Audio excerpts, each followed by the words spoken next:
tinfoil hat. Oh, what the fuck are you guys even talking about? Global controls will have to be imposed, and a world governing body will be created to enforce them. Welcome to Tinfoil Hat. We go deep, homeboy. Aaron, open your mind. Drink from the fountain of knowledge. There's lizard people everywhere. That's some interdimensional shit. Wake up, Aaron. This is only the beginning. Dude, you just blew my mind. Are you ready to get your mind blown? Good morning, Swarm, and welcome to Tinfoil Hat. You know I am. You know I'm here to do. I'm here to Raw. join me as always, Xavier Guerrero, and on the ones and two, Jay Nice, Johnny Woodard. Now, Johnny, I've talked to some people. Should we just get right into the show? Do you think we lose people when we do a little opening like this? If it gets too long, yeah. If I feel like, yeah. All right, let's get to it. Guys, anything you need, SamTripoli, go to SamTripoli.com, especially my dates. Tonight. That's a good song. Whatever happened to those guys? I love Fun. that. I went and saw it. Was like me and a bunch of high school kids in the theater watching that fun Good crush. I'm at the American Comedy Company in San Diego tonight, everybody. The American Comedy Company tonight, tomorrow, and Saturday. Come get weird. Myself, Zane Helberg, Johnny Betancourt's going to be there, and then a bunch of Jim Pine's going to be there as well. Then finally, Comedy Chaos is going to be there. We just added Russell Peters to an already murder lineup of murderers. Wouldn't that be weird if it was a murder lineup with no murderers? It's Russell Peters, Whitney Cummings, Liza Schlesinger, Kyle Dunnigan, Ryan Sickler, and my man, Gareth Boom Boom Reynolds, okay? So grab your tickets now. This will sell out. It's another great power hour. The show that everybody's imitating, okay? Just so you know that. It has been imitated everywhere. It has been copied and reproduced over and over again. You're welcome, Hollywood comedy. I hate you. Often imitated, never duplicated. Never duplicated, bro. Never. Hold on. I'm an idiot. There's a couple more dates that aren't up on the calendar yet as of this recording. June 17th, I'm at the Ice House with Kate Quigley and Craig Shoemaker for the non-woke as fuck show. That's June 17th. And then June 24th, we're in Torrance for the Tinfoil Hat Swarm Tank show. Eddie Bravo, myself, Xavier Guerrero, my friend Nick. We're all going to rock it out. You get stand-up. For one ticket, you get stand-up plus a Q&A after that. 2 shows for the price of one. Just go to SamTripoli.com. By the time you hear this, all the dates will be up. And if you want all of my, real quick, we'll get to the show. Real quick, we have some premium content. I'm doing 3 episodes a week on Rockfin, premium content, Tinfoil Hat. What am I doing? I'm doing AMAs. I'm doing deep conspiracy rewinds, okay, on all your favorite old clips and videos and newscasts of past conspiracies. We break it down with hindsight 2020 from the future. Then we have Zero, my spiritual podcast, and one of the greatest debate shows of all time, Conspiracy Social Club. Okay, that's there. You know, I now hear my boy Brian is debating people on Crowder. I inspire everybody. That's hilarious. I am such an inspirer. Okay, And that's just the start. yeah. Cash Daddies right there. Cash Daddies is a great investment podcast. Go to the Patreon, $20 a month. You get all the information you want. Go back real quick. Then you go to SamTripoli.com again. Okay, we have a lot of amazing things going on. We have gold and silver, brown gas. We have our friends at Harley Ray Candles and Crystals. Then we have my boy Joe Staley and his fasting workout if you want to lose weight. And then finally, the Finally Legal Shield. It's a great way to get legal help from attorneys at a low price. Now, all those are affiliate programs. All of those are things I think you definitely need, okay? We have, if you go to Nuke Social, you can check out all of our special social medias, Tinfoil Hat Conspiracy Telegram, and the Zero Telegram for my spiritual show, and then all my free shows. Is there anything else? No. Okay. Final thing is we got a brand new shirt. We're very excited about it. I don't know if it's up yet, but the brand new shirt is there, and it is George. It's basically shirt is it's all George Bush death cult. Okay. What Instagram did you share that on? I know it's on one. Go check out the Art of Getting Up. The Art That's of where it Getting is, Up. If you want to see what the shirt looks like right now, he's loading it up as we speak. The Art of Getting Up. Zoltan made my our new shirt. It will be available. There we go. It will be available there. It's a great shirt. Grab it now and enjoy the power of truth. Okay. Anything else, guys? No, Broken Sam, check it out. We had some fun. Got some. It was the worst episode ever, really, but people seem to like it. If you stay tuned to the show, there's some sneak peeks of all of my other content at the end for you to listen to, so in case you want to check them out. All 7 of my podcasts you can listen to free on SamTripoli.com. All right, so please enjoy this episode with the wonderfully talented heavy hitter Mel K. Dangerous. Okay. Last time she was on, we really rattled cages. The tech people got a little angry with us. So it's always a pleasure to talk to her. So enjoy this episode with Mel K. We go deep, homeboy. Aaron, open your mind. Drink. All right, let's get into it. I'm very excited to have her back. In a weird way, she's one of our most dangerous guests. The last time we had her on, she came on to talk about the Passar family, and I literally got dinged by every major tech company in 1 week. We'll get into that. She's a podcaster, she's an independent journalist, and she's got one of the best websites on the planet. Please welcome Mel K. How are you, Mel? I'm doing good. So good to see you. You're one of my favorite guys. It's never a dull moment when Sam Tripoli's around. Well, it's always a pleasure, and I'm very happy for you. You're doing great things, and you're making me proud. You're making me proud, and I don't remember how we came in contact. I think I put out a feeler for the Passar family on the internet. Does anyone know about this? You contacted me, and we had a great conversation about it. Do you remember that episode? Oh, sorry. That's okay. Good. Do you remember that episode? What that we did about I remember that episode. I've had people all over the country recognize me from that episode. And what's crazy about that is how it happened. That was on Twitter, and you put that out, and I had known about them, but really it was more about the entire banking industry and how it was such a fraud, and it was all set up, and that really a very small group of people. We talked about Seed and Company and other things then that nobody wanted to talk about, which was really tracing that family through the entire creation of America as we know it, and how much power they still have to this day. And it's not that family now; it's the international banking cartel, I call them. But it was the beginning of a journey for me and really following the money. Yeah, and it was so crazy because I put out that episode within 7 days. Apple, Google, Facebook, and Twitter all dinged me, all suspended me, blocked me. What they did, I remember at one point, if you went to Tinfoil Hat on Apple, it listed like no episodes. That's so funny. Like it was. Yeah, it was like a shots fired. And the internet failed during the episode, right? As I recall. I don't remember what it was, what happened, but it was like really weird, bro. And it was just crazy. And then somebody showed me a tweet or an Instagram from somebody from a Passar family saying, if you talk about my family, I'm like, whoa, bro, that is really above the target right there. Yeah.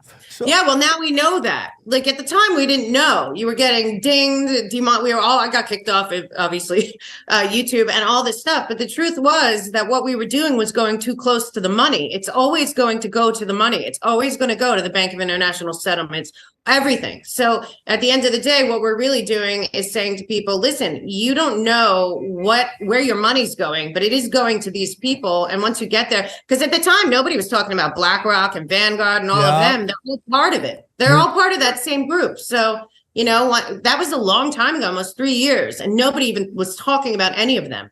It is really crazy how no one does talk about the Bank of International Settlements. Is like, that is the central. And where is that located, by the way? Why do I have a feeling it's the same place where all the other scumbag shit's going down? Switzerland. Yeah, Switzerland. But is Switzerland where the WEF is, and is that World Health Organization, CERN? World Health Organization, yes. Bank of International Settlements, and yet we were raised to think that Switzerland was neutral, and it's exactly Davos. the opposite. Davos, yeah, all that's there. It's so crazy how like I don't know if they intentionally made the internet or if it got away from I always think that the internet got away from them, but I guarantee you they never thought that we would all realize that the headquarters of everything is Switzerland. Oh, we're just neutral. No, you're not. You're the puppet master. Dude, and I've been buying that. I've been buying that during World War II or during World War II they stayed in the middle. Yeah. Nah, they stayed on top. They stayed on top. No. Yeah, it's an ingenious plan. I mean, you guys all remember Sound of Music. We were supposed to think that that's where people like skip through the meadows and sing, and everyone's so nice and cheerful. And then you find out these things. Like last week, World Health Organization had a terrifying meeting. They're having another Davos World Economic Forum meeting, this time in Beijing, and nobody even knows that. They all think like China's fighting the World Economic Forum. That's not true. And we got CERN, which we don't know about. So it's just so crazy, and they're all like 20 miles apart too. It's really weird. Yeah, and I was having this thought about like everyone thinks China's taken over, but I wonder if we should really be worried about Saudi Arabia, and it's like, is China the shadow in the cave? Oh my God, they're because based on what so many people I've talked to, and we have friends on the show who are more from the left, and they're like, a lot of this is military industrial complex propaganda to stir up hatred of China.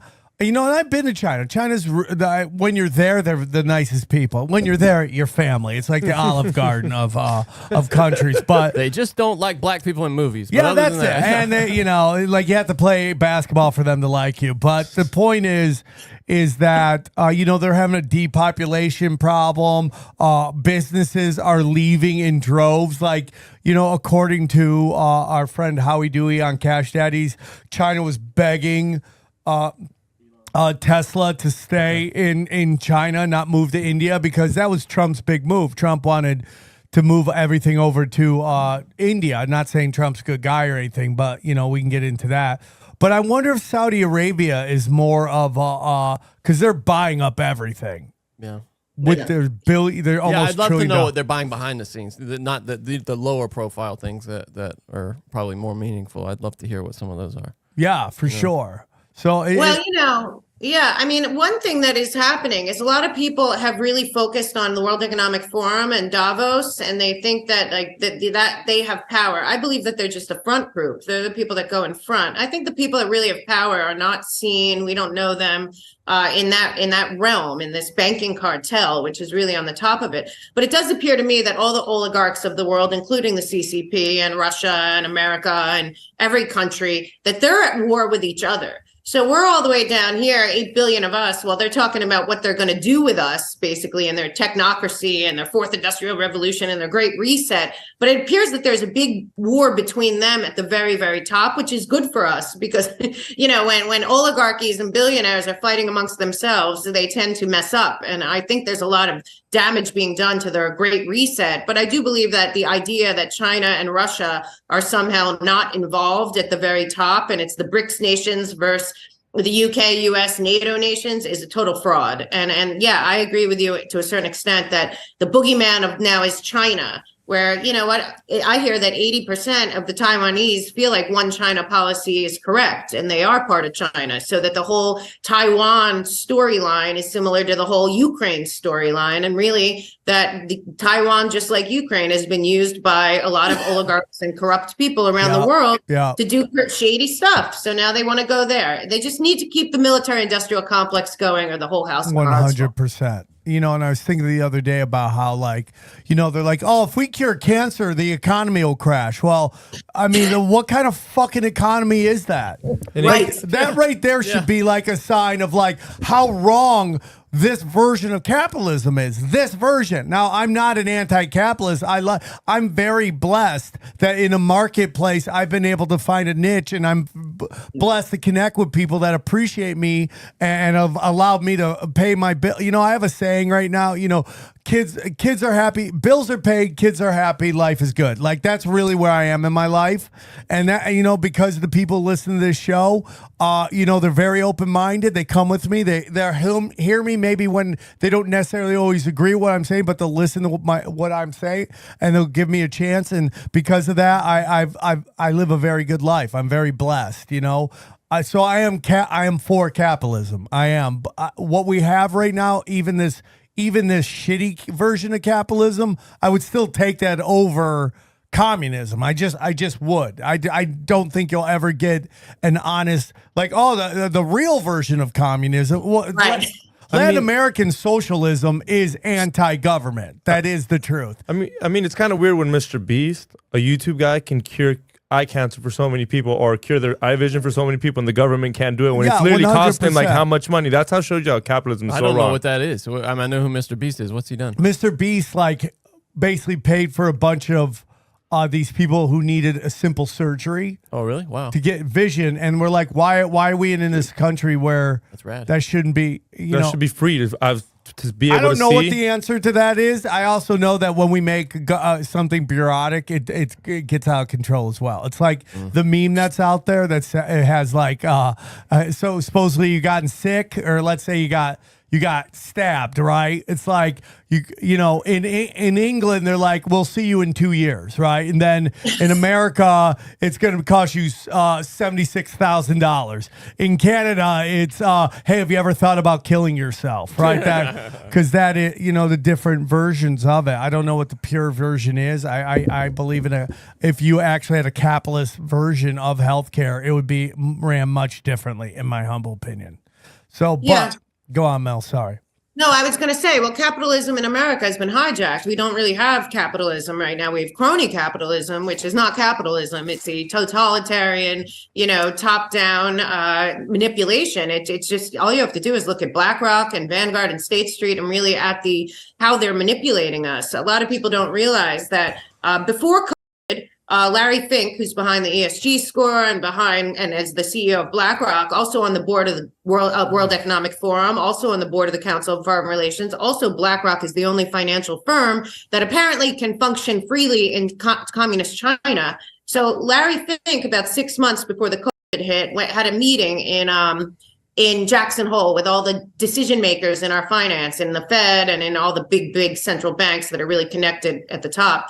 And he said that they were going to have to go direct to the people. And he gave a whole speech on going direct, which included the ESG score model and all of that. And what he meant when he said going direct was that the corporations and the banking cartel, which connect in at the very top at something that they call the global public-private partnership of the multinational corporation stakeholders, that they were going to skip the Constitution and the Bill of Rights and everything basically, and use the corporations and the banks to go directly to the people. And that is how they were going to foment the next phase of the Great Reset, was to basically not even go through the government. And that is really what's happened here. So at this point, BlackRock and Vanguard and their conglomerate of friends run everything in this nation, including our politicians. So anything that's happening right now has to be dismantled from the very top down. And that's where we, the people, come in. People think they have no power. Bezmenov's, demoralization, dehumanization, normalization. We're in the late phase of normalization of a completely and totally fraudulent government, financial system, military. And if we don't start to really explain this and get it and realize There are no parties. There is no government. It's a uniparty. They're completely controlled by the corporatists.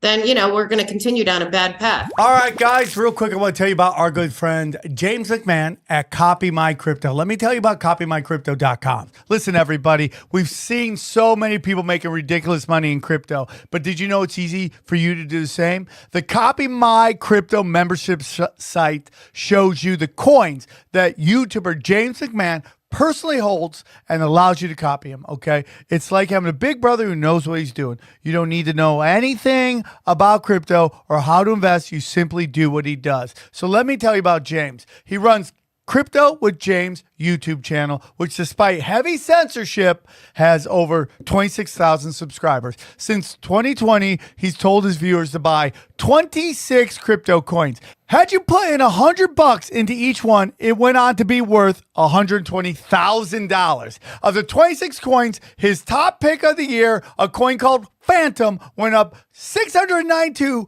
times from when he said. That one call retired a number of people, including guys in their 20s and 30s. Remember, this is all public knowledge. You can go to YouTube and verify for yourself. So if you'd like to join the 2,800 members who copy James, then stop what you're doing right now and head over to copymycrypto.com/TFH. That's copymycrypto.com/TFH. That's TFH. You'll not only find proof of everything I've said, but my listeners gain full access for just $1. Once again, that's copymycrypto.com/TFH. The recession is here, guys. You can suffer like everyone else or choose to thrive. James is a real deal. Go visit his site now. One of the biggest nails in the coffin of that Trump's a savior is that he put BlackRock in charge of the Fed. And I remember when it was happening, I had some people that I really love like celebrating this. They're like, "Oh my God!" I would never say names, but they were like, "Dude, they're putting Larry Fink in charge. This guy's ran $1 trillion company. He knows what he's doing." And you're like, okay. And then you got to look at like all of this shit, and it's all from BlackRock. And so you have the guy who's pushing go woke on everybody. These companies are losing money, but they're gaining investment from his investment firm along with like 3 other companies.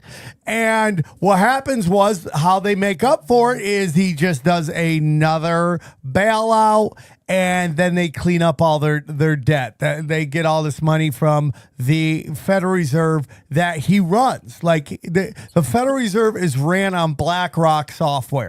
Okay. Yep. That's what's going on. And the people pushing the woke stuff. It's like, I do feel like, that this show, I call it the Sports Center of the future, meaning like what you hear now, you'll know it's going to happen in 6 months. But people are waking up to ESG and that none of this stuff is natural.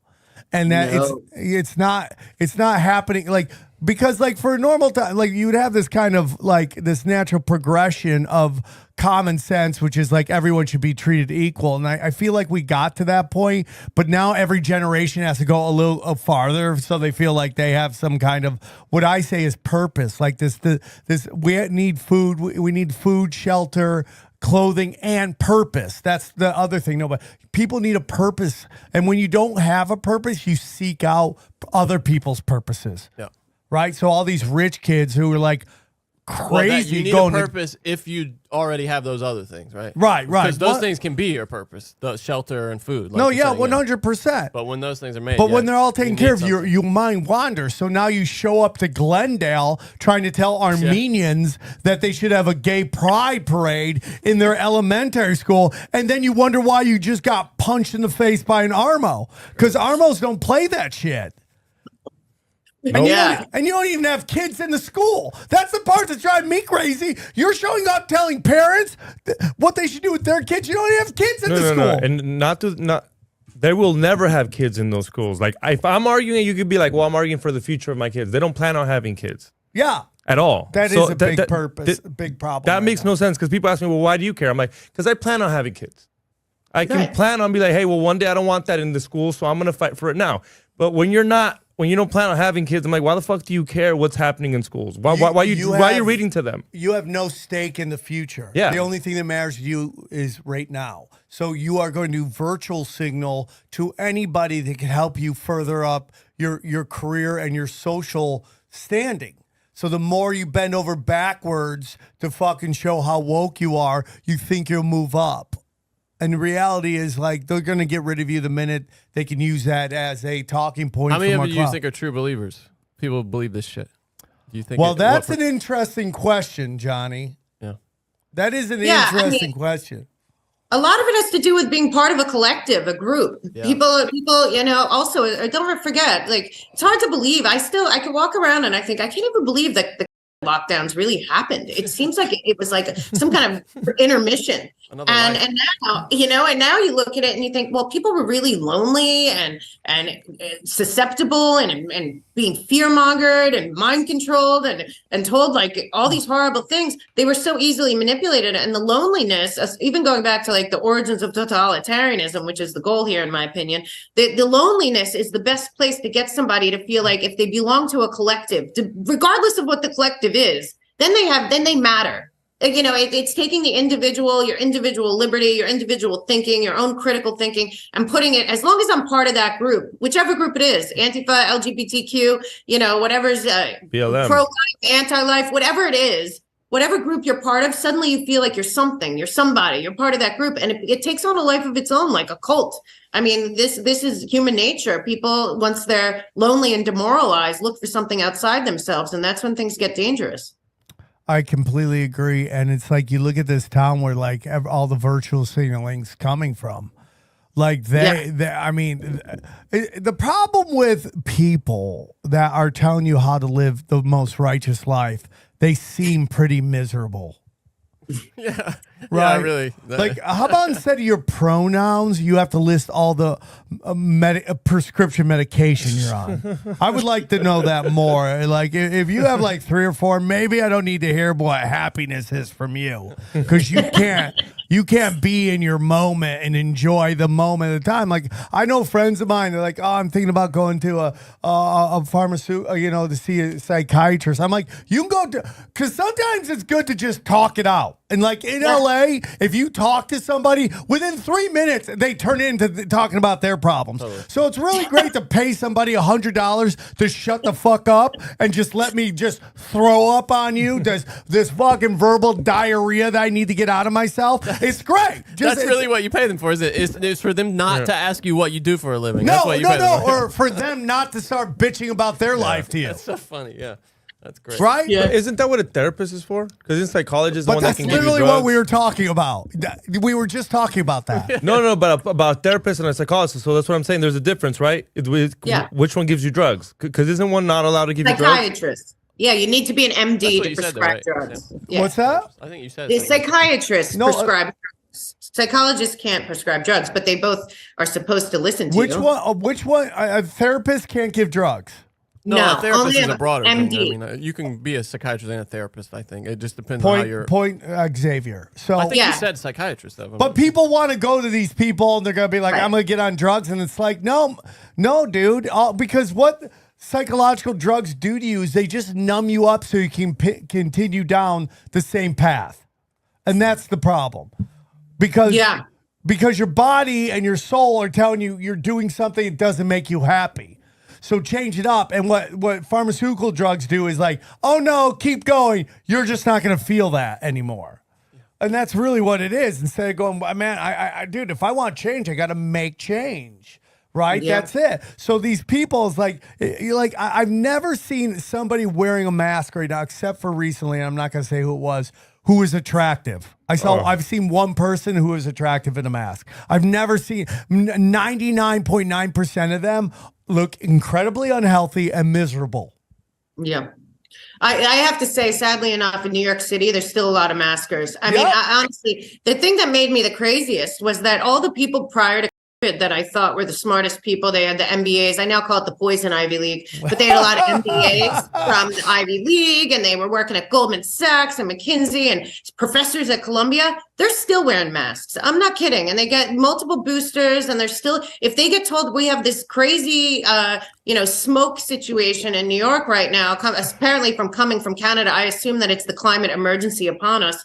But I have to tell you, these people, if they were told tomorrow because of the smoke in the air that they have to lock down, would. There are people that are told, and a lot of them are people that have the best degrees, and you would think are the smartest people. And certainly before I looked at them as they were, they have been the easily most manipulated. They jumped from the COVID to the Ukraine to, now they're a climate emergency people. I mean, just very, very shocking how upside down the world turned during COVID in terms of my perception of people. It's so hard for a certain type of person, especially intellectuals, to imagine that newspapers and scientific papers won't tell the truth, aren't telling the truth. It's so hard for some kind of a certain type of person to believe that. It gets into what we talked to Jimmy Dore about, smart versus intelligent. There's a lot of intelligent people who aren't very smart. Right. Like they could write you the greatest script, they could write the greatest book, they could break down the history of this or the history of that. Not really but they couldn't tell you how the world works on a street level. They don't understand the emotional, again, it gets down to purpose, right? Your whole life, everything's been taken care of. You don't understand that. So your whole thing is, and it's bred in school at the most earliest stages. The principles, what's it called? The principles, when you get you're part of the smartest kids in school. Valedictorian. Not valedictorian, but when you're young, you honor roll. The honor roll. Society. Honor society, the honor roll, all that stuff. You're part of the principal. I forget what it was called in my school, like the principals picks or something like the principals list, right?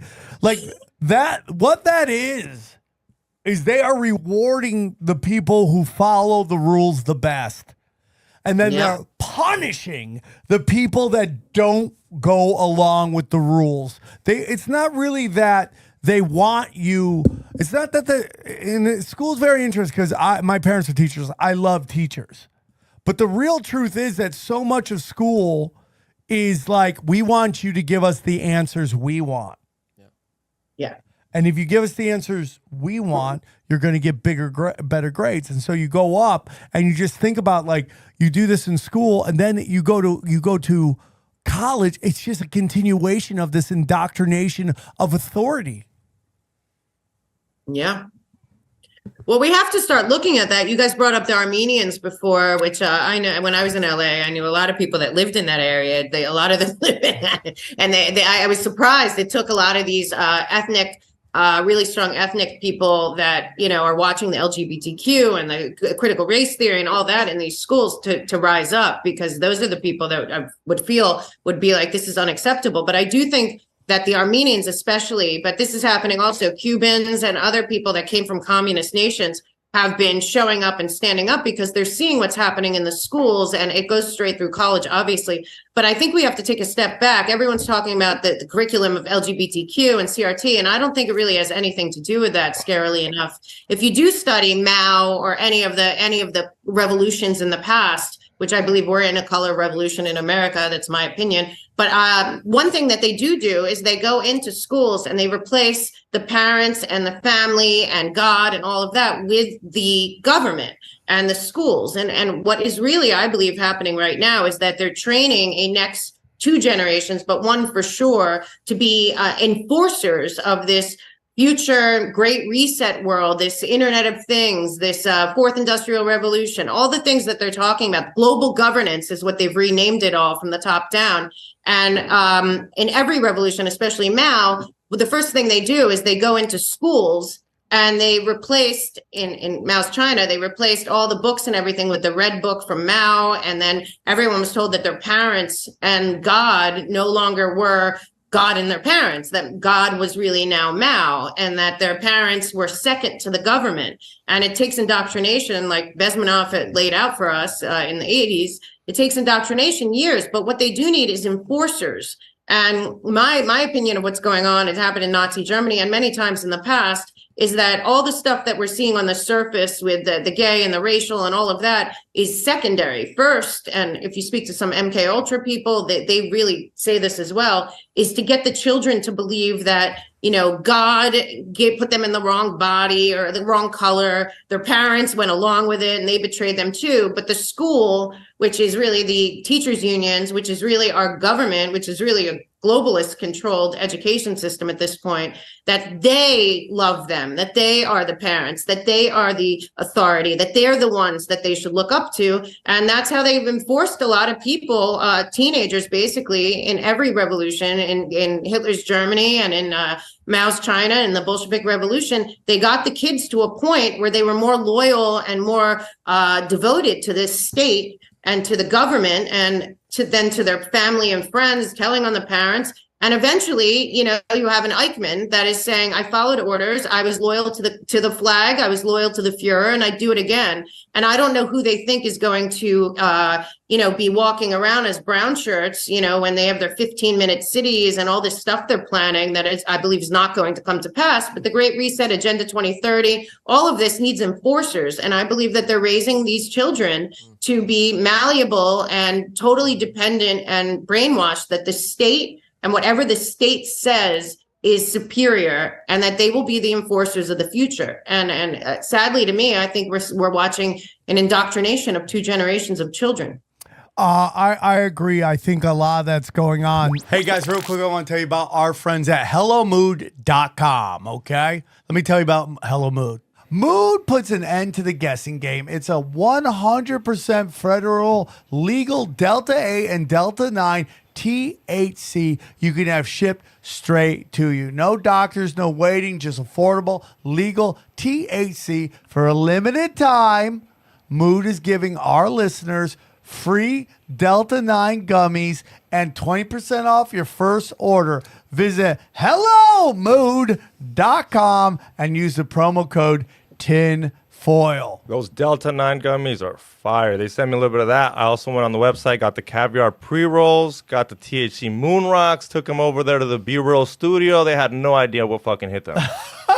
It was, they were like, where'd you get this? I was like, don't worry about it. Use promo code TINFOIL. Mood offers federally legal forms of THC extracted from hemp plants. The experts at Mood have tested and tailored different strains for specific needs. If you want energy, they've got that, creativity, focus, other moods such as euphoric, erotic, sleepy, chill, social, and body soother. They've got all of that, and plenty of versatile products that go with whatever mood you're going for. They've also got great tasting gummies, classic flower, convenient pre-rolls, and so much more. All right, so here's what we want you to do. If you're ready for a good time without the guesswork, order your THC products from Mood today. And for 20% off your first order of free gummies, go to HelloMood.com and use the promo code TINFOIL. That's HelloMood.com, promo code TINFOIL for 20% off your order and free gummies. I do have a little faith in Generation Z. This is a debate between me and Johnny. Maybe they're not perfect, but they're very much open-minded to some. I mean, like, listen, I'm not a fan of TikTok. I don't have a TikTok. I'm going to be honest with you. I don't like the Chinese government spying on us, but you know who scares me more? The American government, Sky. You know, it's like you could go to a crowd of 100 people, go, how many of you guys have ever gone to China? One person will raise their hand, okay? So, I mean, like, to me, the U.S. government intelligence agencies spying on us is a way bigger threat than TikTok. That's just my opinion. It's easy to get everyone riled up. Oh, China, big bag China spying on us. Okay. But, you know, the CIA and the FBI created. Yeah. I don't think that's the worst thing about that app, honestly, is that the Chinese are spying on us. No, I get it. So it's this race to the bottom, 100%. No, I think the worst part is if they ban it and you go on any app that the government tells you not to, now you're a domestic terrorist. No, we're going to get and you lose all your rights. That's what that TikTok ban is about. 100%. That is the Trojan horse is that the Chinese government is spying on you. That is a Trojan horse to get that everyone lets it in to this band, and then they're going to come after you. I'm totally agree with you on that. But what I'm saying is the Chinese government spying on me is not as immediately dangerous as my own government. I'm just talking about the content. No, that's the race to the bottom. I get that. But the one thing that TikTok has done is it's taken away some, not all, some of the over political correctness and allowed a lot more shit to fly than, let's say, on Instagram. Oh, yeah. So that these kids are now waking up, they're growing up with going, oh, I can say some things that maybe won't get me banned on TikTok and all that stuff. So like when I go do shows, like last night, I did a show in Venice, right? And most of the time, it is really woke as shit. But I went up there and I did my joke about like how everybody's retarded, okay? How wiggers, right? Asians are better with guns, like all, and it crushed. And it crushed. Anywhere else, any other time, I think I do, Mel, believe that we're starting. I think we're winning. No, I do think that younger generation's coming out because even that Leah Thomas, one of her teammates finally came out and said, you know what, I'm not going to stand here. And she showed her face. Yeah. Which is, I think they're finally waking up saying, yo, this isn't going to run. If I let it run, it's going to get worse and worse and They're worse. also the same generation that's marching into school this week, all dressed in rainbows and being brainwashed. Well, there's going to be some, by... but Johnny, the truth is also, it's like, we've talked about this, like they're highlighting the crazy people. Would you say more schools? Yes. Oh, absolutely. Yeah. You're saying more schools are having rainbow retards all over the place? No. That's definitely not the case. Yeah. But that's it's being just highlighted. In La La Land. Yeah. So I get some shit because my new Hands Up show is like taking these street fight things and promoting them, where I just love street fights. Mean, like low energy kind of thing? They're saying it's low frequency. And then guess what? I do some high frequency shit. Once in a while I can bottom barrel it, okay? Leave me the fuck alone. All right? But we need it. We need that. We need it all. And you know what you guys are saying, what's crazy is I travel all over the country, mainly because I lived in New York City. So I've been on like a road trip for 2.5 years. And I've driven through 26 states. Everywhere I go, I find my hotel tonight when I'm tired. I stay at the best hotel I can find for cheap. I ask what the local hangout is, not the best restaurant. And I go and I sit at the bar and I talk to the people. I'm telling you, I do not believe that there is some kind of majority that is all the way on the crazy right or all the way on the crazy left. I think we're right in the middle, and 30% on the left and 30% on the right actually do agree on most things and are being manipulated to think that there's some super majority of people on either side that believe any of that crap. And at this point, if people don't, I go back to like George Carlin and his whole speech about the illusion of choice. If we don't understand right now, my feeling is that our government, left and right, is a totally captured entity, that we have a uniparty that is controlled by the multinational corporations and the oligarch billionaires, and all the rest of us are down here fighting amongst ourselves. Yeah. And the truth is, it's all manufactured. It's all BS. Yes. Not real. And anyone that's picking a side right now, that's why I talk about having a Americans Anonymous, because anyone that's picking a side right now is picking the wrong side. There is no side. It is we, the people of the United States, and against everything else. Like if you're not on Team America right now, not the Team America from the movie, but Team America right now. I'm cool with the Team America from the movie too. So am I. I'm totally cool with that. People get sad. I'm down with puppets. The recruitment process in that movie is a little ugly, but I have to say, really, the truth is, right now we are being so deceived on such a massive scale. And the good thing about your show and you guys is you guys put out there all this stuff. At some point, people regardless of side, realize that they are being propagandized, they are being lied to. It's been going on for decades. I believe the real coup in this country, people think there was a coup in the last 5 years. The coup started the day they killed JFK in front of the whole world. 100%. That's the new T-shirt we're putting out. Good. It just came out. It's all George Bush Death Cult. And That's such a cool shirt. Yeah. Exactly. And it's all available now at tinfoilhattshirts.com. And that's it, man. It's like the first they captured first. The Bush clan captured the Republican Party through Nixon, which a lot of people think Nixon is Nixon, Tucker was like, "Oh, Nixon got like a railroaded because he knew that the CIA had assassinated Kennedy." But what Tucker doesn't tell you is that Nixon was part of the OPS, which was along the lines of the OSS. He was instrumental. He's one of 3 guys that ran a committee to bring all the Nazis over to America. It's a fucking fact. Okay. Yep. So like, let's say that like fucking Nixon got a bullshit fucking job done to him, okay? Because that's not true at all. He was fully involved in this, but it's like George Bush comes over, he hijacks the Republican Party, uses Reagan to get in, tries to assassinate Reagan. Like 3 weeks into the job, they're like, that's how impatient that guy is. He couldn't even let him have a whole month in there. 2 weeks, and he's like, boom, cousin, and people forget that back then, there was a lot of rumor going around that there was going to be a coup, that like General Haig was going to take over the government because he said this thing about like how he's in control now or whatever, and it sent people spiraling. They thought, wait, if it's Reagan, is Reagan dead? Is this a coup? Yeah, well, I mean, I wouldn't doubt it. I'm sure that. I mean, like, I think it's interesting. So if you kind of look back at America, right, in the last 20 years, we've kind of had almost every traumatic event that's happened in the last 100 years before has kind of happened again in the last 20 years. And the only thing that hasn't happened is an assassination from a president, right? And you got RFK just saying crazy shit. I'm like, oh, did you read your fucking uncle's diary? He said the exact same thing.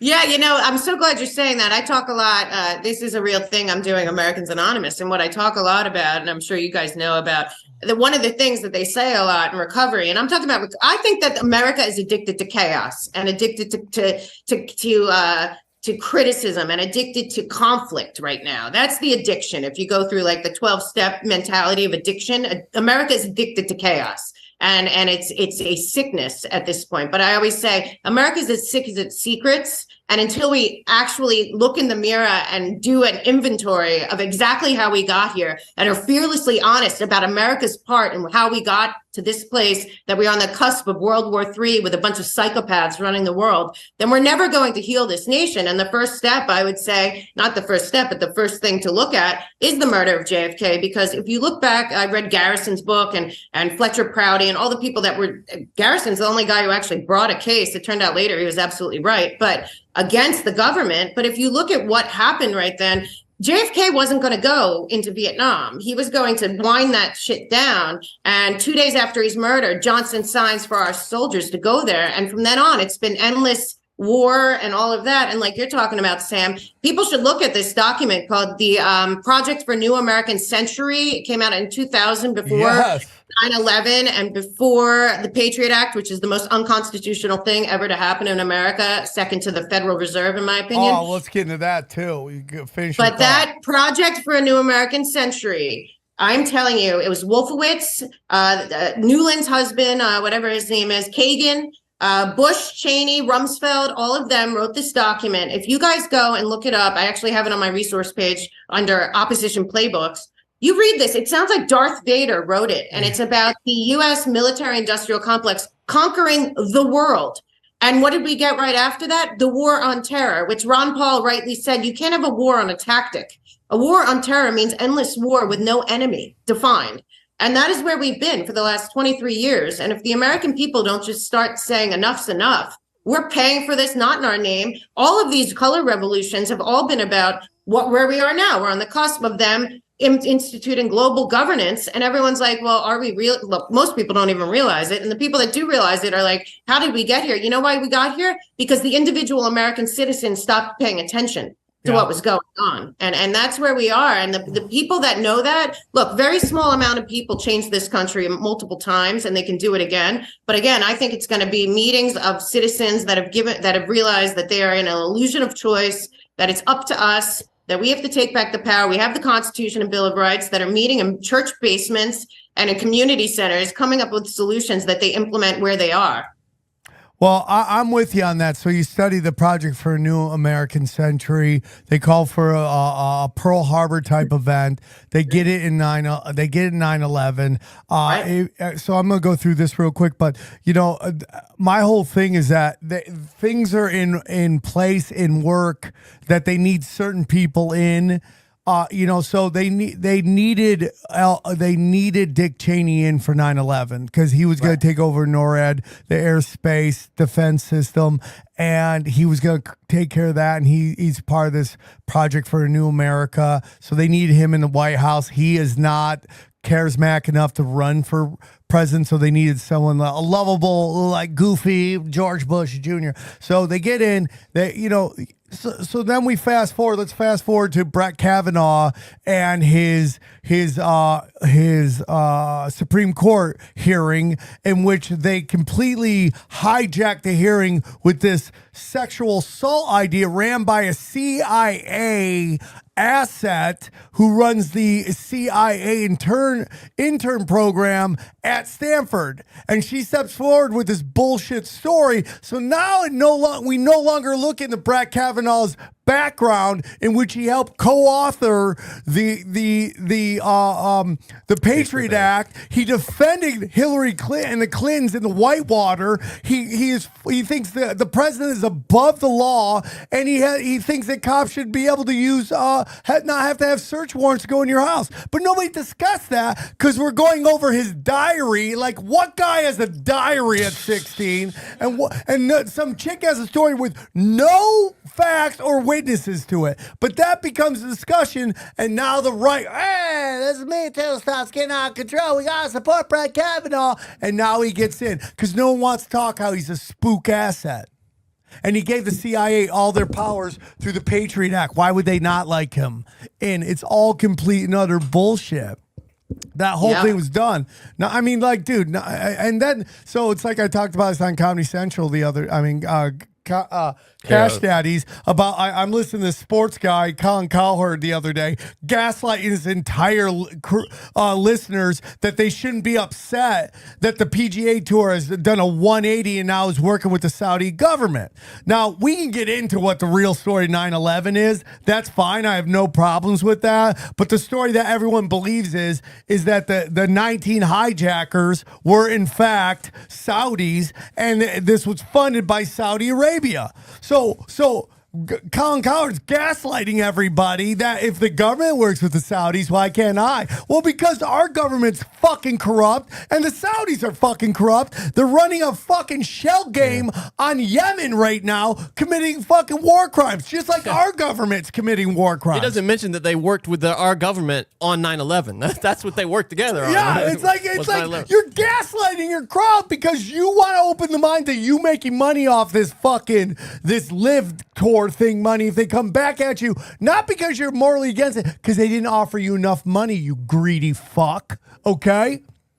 So it's all. You have to wonder, even with that merger between those two groups, the Saudi and the PGA, you have to wonder, all I keep seeing when I put it together is they are making everything more and more centralized. Everything is becoming global. It's the global public-private partnership, multinational, all the things that Fink and Great Reset and Klaus Schwab talks about is happening all around us with banks, with sports, with everything, where nothing is national. Everything is becoming global from the very top, and all the money, if you can follow the money, all connects to the same people at the very, very top. So for me, even I'm watching the PGA and that LIV, they're connecting, and I'm thinking, oh, really? So now golf is now global. So now, and we already know basketball, football, it's all global. And then you look at who really benefits, who owns these things. And at the very top, again, you're going to find BlackRock and Vanguard and State Street and the same people. And then the Bank of International Settlements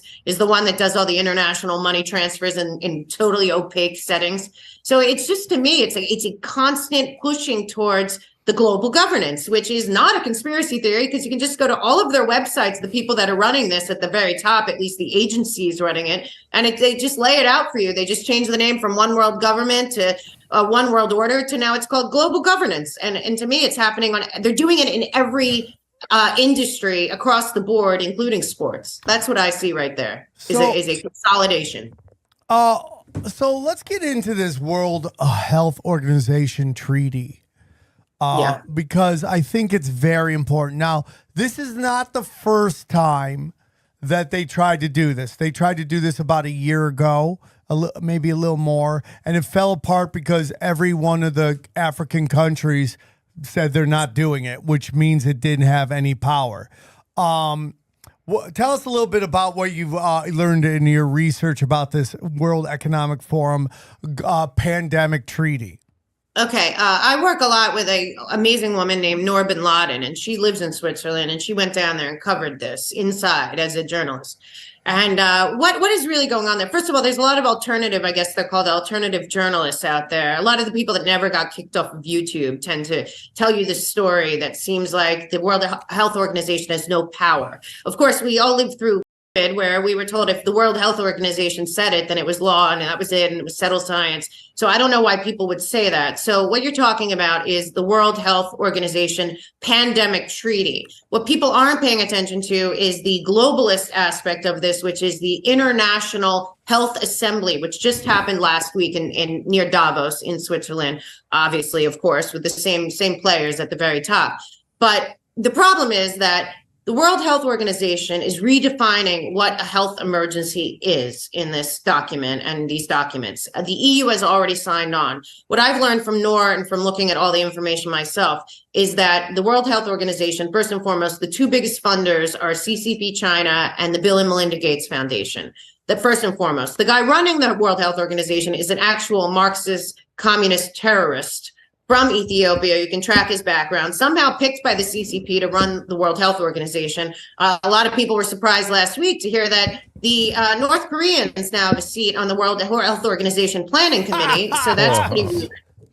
Yeah, so now what's happened is Joe Biden, who I believe is installed by the globalists that I believe have captured our country, the oligarch billionaires of our nation, have picked somebody through Joe Biden to be our representative at the World Health Organization and the International Health Assembly. This person is actually from the Biden regime writing the most restrictive and all-encompassing addendums and amendments to the original World Health Organization pandemic treaty. The scary part about what just happened is the entire meeting was about track and trace surveillance worldwide. It was about a global passport that includes all of your health records, your immunization records, all of your biometric data. This would then connect to the central bank digital currency because they have to see, of course, where you're spending your money. On top of that, it would go along with the climate trace, climate credit score that you would be getting and the social and the ESG score. So this digital ID that the World Health Organization was talking about last week just became law in the EU 2 days ago.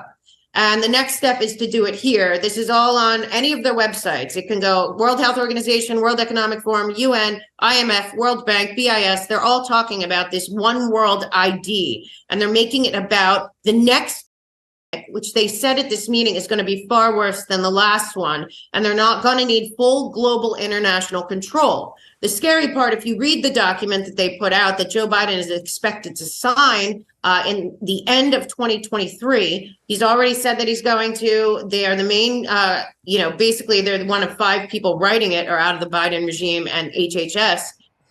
Basically, at some point when they sign this, the World Health Organization gets to declare a health emergency internationally, and that also includes enforcement through NATO.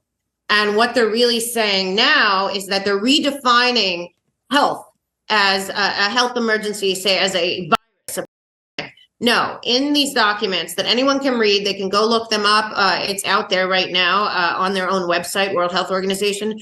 What they're saying is they're redefining health emergency to include climate disasters, climate emergencies. They're including systematic racism, gun violence, and also problems with, food. So now underneath the World Health Organization that triggered the lockdowns worldwide, that became the only authority that is run by the CCP and Bill Gates, will be able to call a international emergency with lockdowns and enforcement and all of that, redefining a health emergency to just about anything they want. Yeah. People have to get it. That is true. What is insanity, okay, is that all the information coming out right now is that this thing was complete bullshit, made up, not real, and a lie. And this is why, Mel, I really do believe that we are winning. I really do. And by the way, the Iron Sheik just passed away. He was 81. Okay, he was 81. Rest in peace. Rest in peace, Sheiky. I love you and I miss you. One of the highlights of my life was being able to do your roast at the Comedy Store. It was like such a blessing. But we lost him, and I don't know how we lost him. But then I just had a good friend of mine who had to be mid-40s at the most, heart attack. I had another friend of mine, that comedian, who died on a Zoom meeting, heart attack, which is everything that everybody was, all the conspiracy theorists were telling you this was going to happen is now happening. I can't go on Facebook anymore. It's an obituary. Facebook has become an obituary for everybody we're losing. A bunch of old people. I know people in my life. It's not a bunch of old people though, bro. I mean, I guess when you're 30, anybody in their 40s is old. Right. But it's like we're talking like heart attacks. Like this was never a normal thing. Yeah, but if you say, oh, does it have to do with COVID? What is it? Oh, are you the conspiracy theorist? Yeah, exactly. Which it has to do with it. It has something to do with it. I'd say I wouldn't say triggered it, but we can't just act like it has nothing to do with it. Well, I could have triggered it though. I mean, like you're looking at really young people having heart attacks and dying. I mean, like my friend David A. Arnold, used to work out the gym all the time, and he was on a Zoom meeting and he died right in the middle of it. You think it's gonna get worse through time? I think it. I mean, you think in a year 100%. From yeah. Dude, there's supposedly, I forget the name of somebody told me last night, there's an Instagram out there and its whole thing is posting every time somebody dies and the term died suddenly. Oh, it's called Died Suddenly, yeah. Yeah, and they made a movie, those guys. Yeah. You should have on Ed Dowd. He's a great guy. He used to work at BlackRock. He started following the insurance numbers and the people that are going for also disability. We can't just look at the death numbers after the jabs. What they are really saying, too, is that it's every time you get a booster, you're more in danger because the original. So like people like that have done a lot of this work, Karen Kingston and Ed Dowd and some of these people, they're looking at the numbers from the actuaries and it's the insurance companies that are really signaling an alarm right now. The insurance companies are out there saying something's really wrong. The numbers, these are sky high, and a lot of children, a lot of teenagers, a lot of athletes. It has something to do with the heart, and there's a lot of different things going on here, but there's also a resurgence of cancer, and there are people that are compiling this data. Naomi Wolf is another one, and these are people that were totally on the left. Other people, Greenwald. There's a lot of people out there, like Jimmy Dore, you're talking about, that are looking at the data, and they're just like, you can't explain it. How many coincidences? This cannot not be related. So it's really scary, but at the same time, we have to all realize they're not done. This World Health Organization meeting, people should go be looking this up and looking what they were saying. They were saying that not only is another coming, it's going to be worse, and that they're going to have authoritarian control completely given over to this organization that is run by Bill Gates and the CCP. Yeah, 100%. See, my whole thing is this. I think that they. There's a lot of weird things going on here, okay? There's a lot. That's a different story. Yeah, but there's a lot of weird things going on here, okay? And it's like, if you talk to some people deep in the conspiracy world, they'll tell you that Trump pushed this operation, Warp Speed, to cause, this is what people are saying, I'm not saying it, but I just want you to hear me out. That, and again, we already went off on what we thought Trump did wrong. Okay, so Trump pushed this Operation Warp Speed because their plan was to slowly bring this along. This was supposed to be a 10-year plan from 2020 to 2030 That's the belief from some people. So they wanted us to stay indoors till the vaccine was out. So their goal is to have that slowly go 10 years. So you remember when they would give it to old people and then they were going to give it to other people? Do you think they were trying to maybe give it to old people for the first 2 years and then slowly go into it? Because you remember that. Do you remember when they were just giving it? I also think that was about getting rid of a lot of people. But are you saying they failed? Just hear me out. Hear me out. So let me finish the story before you guys ask retarded questions. So it sounded like you were done. I was not. I was answering a retarded question. Yeah, retarded question. So the whole point was that, because they'll be like, vaccines take forever to make, and they were going to slowly roll it out, even though they've been working on it forever, even though they passed laws in Congress and the Senate about before was even a thing in the news. Okay, who's they here? Is what what I'm confused about. You're saying they do it. Are you talking about Trump's administration or? When I say they passed laws, which were our politicians, but the World Health and the CDC and the Bill Gates and all them, they want this to go over 10 years. 2030. You're saying warp speed. Okay, warp speed. The whole notion and okay, it's Eddie Bravo that told me this, right? I mean, the prophet Eddie Bravo, I call him, because he's right on so many things that when he says that, you go, you're crazy, and then oh shit. And so when Mel's talking about all these things they want to do, it's almost like they're still on that timeline. Right. That they refuse to come to grips with that. Everybody's like, okay, something's not right to them. Not just pretend we're still in these lockdowns and this still is a giant global pandemic and that we still have a ton of credibility with everybody, that anyone would listen to us if we say there's another pandemic. How many they tried to do it with monkeypox? Nothing happened. They tried to do it. Nothing happened. Nothing happened. So the game plan now is let's just keep running it so maybe they'll and act like it's still something.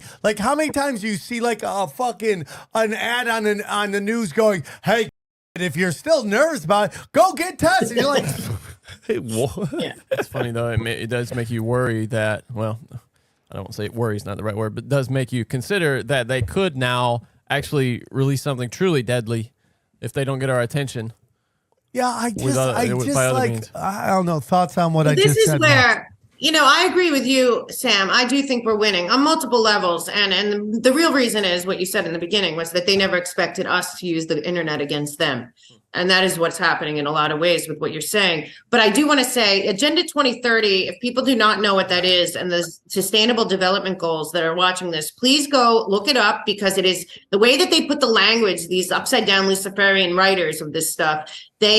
Everything sounds like it's good until you decipher what they're really saying. It's dystopian future for all of us. It is basically, we'll all be serfs. We'll all be living like Ready Player One. They already got that all going, and then they will still continue to live and run all the natural resources, all this everything. They are a cult of some sort. But what I will say is, I know that they know that they're losing, because they have many, many ways to know by looking at their websites, which I always say there's 7 international globalist groups that everyone should look at their websites. They're all saying the exact same thing, starting with the UN. But they have just announced in September, I believe September 18th and 19th, Prince Charles, now apparently King Charles, has called for a meeting with the World Economic Forum and Joe Biden and Macron and all the young global leaders of the World Economic Forum to meet for an emergency meeting on speeding up Agenda 2030. Because they're getting behind in their sustainable development goals because of the pandemic, and they need to really start rethinking, accelerating Agenda 2030. The reason that they're doing that, in my opinion, is because too many people worldwide, millions of millions, if not hundreds of millions of people, are talking like we are, and are looking at them and are looking it up and are going on the World Economic Forum and searching global governance, searching international ID, searching central bank digital currency, searching ESG scores, all this stuff, and realizing it's a global plan. This is still the Rockefeller, Kissinger, Brzezinski crown. I still believe the crown is at the top of it, even though we're led to believe that they don't have power. But at the end of the day, they're trying so hard and they're panicking. I see these people. That's why I'm saying at the very top, you're seeing China and Russia and the BRICS nations de-dollarizing this and that. And you're seeing the UK, US, and the Ukraine debacle and all that. These people at the very, very top of the oligarchy billionaire class are fighting amongst themselves while they're keeping us fighting amongst ourselves. And I think they're failing because too many mistakes are being made. And we are seeing their moves. And when I saw that they announced an emergency, and this was actually Klaus Schwab announced it, and then King Charles, and then the Biden regime put out that they're going to this meeting too, and the UN's hosting it, that they have to push Agenda 2030 forward faster. I said, oh, well, they're losing then, because that is a clear. I totally agree. I totally agree. So you I don't know if you've ever thrown an event before, Mel. You ever throw an event and everything's planned, and then the event day comes and everything's in motion, and then the train sometimes goes off the tracks, right? Not just your little event that you're throwing, whether it's even a big stand-up comedy show, right? I mean, it's still a little event compared to trying to lock down the entire planet Earth and install a feudal, authoritarian, totalitarian system, right? It's like, it's easy in boardrooms to talk about we're going to do like this, this, and this. But once you go 3 levels down, now you're like, you have somebody who has no clue what was said in that meeting, trying to implement some instructions that was given to them, and they're retards, okay? And they don't know what the fuck they're doing, and the wheels start to come off, the train starts to come off the tracks. Yeah. That's what's happening. Yeah. And also the Internet of Things, the fourth industrial revolution, all these plans that they have for the technocracy and transhumanism and Noah Harari talking about humans are hackable and entered a phase where the humans accepted digital track and trace under their skin and all this crazy stuff that this Noah Harari says and Leonardo DiCaprio and Carrie and Gore and Prince Charles and all these people stand and clap for this lunatic. I have to tell you, they don't have the energy to pull off the Internet of Things. They don't. Their whole energy model is totally insane. It doesn't line up. The whole climate emergency, if you look into it, it's really just a transfer of money to the same people in Davos that created all the problems that are now saying, if you give us all your money, because don't forget, Yellen and Biden are talking about a climate tax, universal international climate tax, including all of us, that will go into a pile with the public-private partnership, the multinational corporations run by the banking cartel, and that they will then fix the climate emergencies all over the world. This is a total lie. This is all about transferring all of our wealth into the hands of this group of demons that have self-anointed themselves, that we somehow give authority to for no reason at all, just because that's what we were told we were supposed to do with the UN and these other groups. And they think that they're getting one over on us. And I'm telling you, there's too many people worldwide that are breaking through and getting their word out there. And they all match up at some point. And you say, you know what? It's very easy to clearly see who's involved, who's doing this, and let's take them down. America can be on the front lines, but this is a worldwide problem, and the people are very identifiable. They meet at big events all over the world together. You can't. Bilderberg has the same people as Davos, has the same people as the UN meeting, has the same. It's all the same people. So if you just break it down to who's benefiting, it's like the whole story about the murder of JFK. Who benefited? Well, first, why'd they kill him? Who benefited and who benefited from the cover-up? Everything is about the cover-up. And right now we got a whole world playing together to try to make this great reset. And it's not working. And that's when I think, not only are we winning, but we are also in a very dangerous phase because these people are desperate. I saw last night, George Soros, if that's him, put out a tweet last night. People put out a tweet last night from George Soros, and it said, basically, with all the problems in the world, the pandemic, Russia's invasion of Ukraine, we really need to speed up international cooperation. That tweet went out last night around midnight from George Soros. And I said, what is this, a bat signal to the dark lords? But honestly, they're losing, and that is also a dangerous time, I think, for us. Yeah, that's a totally dangerous time. And it's just, it's dangerous. Like, someone put out the best meme, and it was, things aren't getting crazier, they're just becoming more obvious.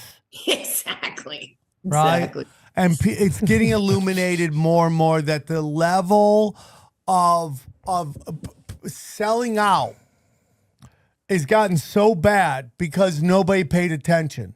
The internet, they stretched us thin with the how we got paid and the amount of work we had to do. Now mom has to go to work too. So, everybody is, nobody's paying attention to everything. The internet took us from local, put us on national. The way you battle the new world order is with traditional local values. That's how you do it on a local level. Yeah. Your school boards, your city councils. That's where you show up and you curb stomp motherfuckers, figuratively, not literally, unless you're Armenian and they're trying to tell you got to have fucking pride shows in your elementary school, and then you're going to get a fucking hummus right to your fucking face. Okay? I mean, and that's, but here's the truth, dude. Here's the truth. It's just like, we've seen these videos and we don't know how selective they are, but a lot of these trans activists get very physical. That and they have to know where they're going. Glendale is not a city that they're very strict on their on their beliefs. That, like, you're going to, it's okay to punch some white guys, but you're gonna punch an Armenian. You're gonna get 19 of his buddies to come in one white BMW and fuck you up. It's just the way it is. But it's always been one side. That's what it is. And what happens is when the adults show up, people scatter. It's the same thing with Koreans during the Rodney King riots. Everyone's rioting until the adults showed up with guns and started pegging motherfuckers off, and then everyone went home because playtime's over. Yeah, shit got real. Kenosha, everyone's rioting until the boys show up with guns, and now some people are dead. Some pedophiles are dead, okay? Yeah. All right? And now you're going to show up to Glendale and be... Dude, there's no one on that side in that picture you're showing right now that looks like they knew how to fight. You're showing up. Look at that. What are you doing, dude? Armos don't fuck with this shit, dude. But that's what's going to become. Like, they got masks on. A couple of them got masks on. It just looks exactly what LA's represents. Yeah, and I don't want to discourage people from hold on, Johnny, right? Johnny. We're also. But it sounds like you're saying, like, hey, don't show the protest because you could get your ass beat. Like, that's no, Johnny. But what I'm same trying tactic they use, right? What I'm saying, Johnny, is that there's been a lot of movement by a small minority in this country causing a lot of destruction, and that the majority of people don't want problems. Well, what I would say is that don't show up and try to get physical when that's not your bag. You know what I mean? That's not their bag. I mean, you shouldn't get physical at all. That's what I'm saying. Yeah, but what my point is, like, these people, what are they doing? They're just standing there with signs. It's my saying, violence is not the answer until it's the only answer, right? And that is we don't want to get there, but that's the truth. I want to say something about this because I'm dealing with something in New York right now. First of all, I this whole LGBTQ plus violent uprising movement that's always peaceful protests, if you follow the money, it is the same people organizing and funding it that organized and funded Black Lives Matters riots, and organized and funded the bizarre Women's March riots, and organized and funded the Antifa riots. It's the same people that are organizing and funding these groups. Tides, Arabella Partners, Open Society, a lot of the money that is going underneath here, Human Rights Campaign, a big giant funder of all this stuff. They are fomenting this for revolution. I feel like behind this, we can just go back to Weather Underground. It's the same playbook. It's the same people behind it. Yes. It is the same stuff. And I want people to know this. I don't want them to be afraid, but I want them to understand what's going on, in my opinion, and from some stuff I heard about in New York recently that I'm going to be really putting out there more. I believe that we are in a color revolution. And if people have studied that and studied the regime change and what the National Endowment for Democracy and CIA have done all over the world, putting in puppet presidents, throwing over legitimate regimes, violating international law and sovereignty, all of that, so that they can build this global governance network. Well, America, I believe, is in that now. And that includes peaceful protests and a demoralized, unusable police force to even do anything. So we've had 5 in a row. Basically, they hit in the summer. What I'm being told right now, and I want people to just be aware and to start really thinking about this and their own community, is that the LGBTQ thing is dying down. The boycotts worked.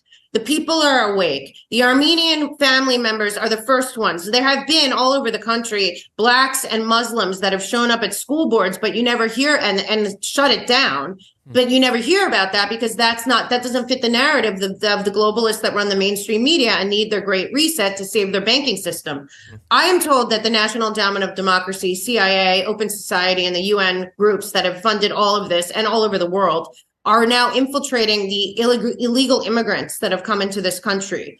And we have 5,000 right down the street from my house in New York City right now. Are you gonna board a illegal like your mayor wants you to? Can you believe I'm on the lottery. I'm hoping to get one. There's a lottery in play, but I have to tell you, I'm in need of a home. Yeah, I'm in need of a home. Me and my family. Can I? What if you got your cousin, bro? You can come.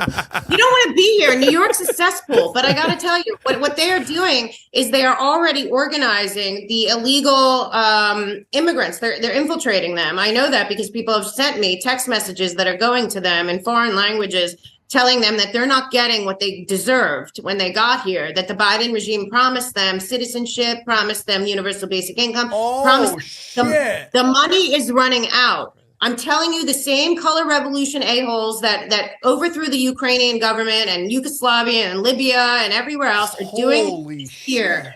And they are setting up, I'm told, it's very organized, like Open Society organized, Human Rights Campaign, all the same people that organized Black Lives Matter are now infiltrating the illegal community, causing them to feel that they are being deceived, that they came here under false pretenses, that they're not getting the citizenship they were promised, they're not getting the housing, they're not getting the universal basic income.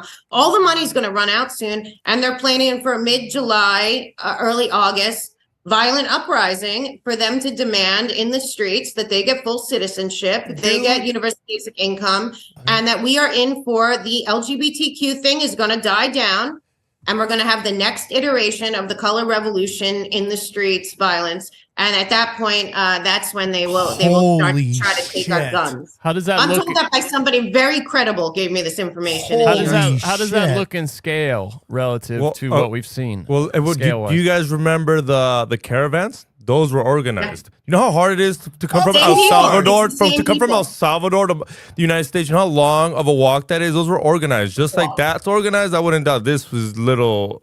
Their next move. With respect to scale, what do you think? How is that going to look compared to what we've seen? Michael Yon, if you guys follow him or know his work, or Ben Bergstrom, they're down at the border, and what they're seeing, because what they did is put together a map of where they're sending people, like these guys, Abbott and DeSantis, sending all these illegals into the interior. Mm-hmm. It's totally bullshit, and they're in on.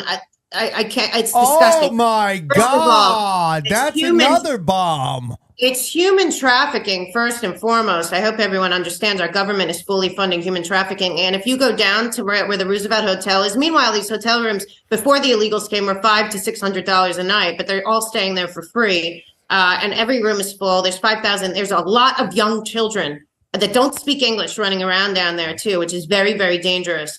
But what I am being told is if you put together the map of where all these planes and trains and buses are going, they're going really into densely populated, very red areas, but all over the country, but also they're going into rural and suburbs, big chunks of these people. And what I'm being told is that this will be far bigger than Black Lives Matter.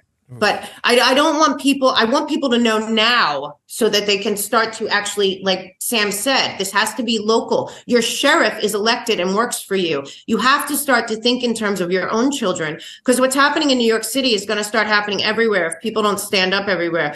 Sam, you have young kids. What's happening here is that these kids are going into the public schools in New York City. Not only do they not speak English, but they're illiterate in their own languages, because the people that are coming up here purposefully are selected. Most of the people that are coming are between 17 or younger and 25-year-old men, and then pregnant women and women with very young children. Where they're going into the school system, they don't speak English. They barely are literate in their own language because they would come from abject poverty in those nations.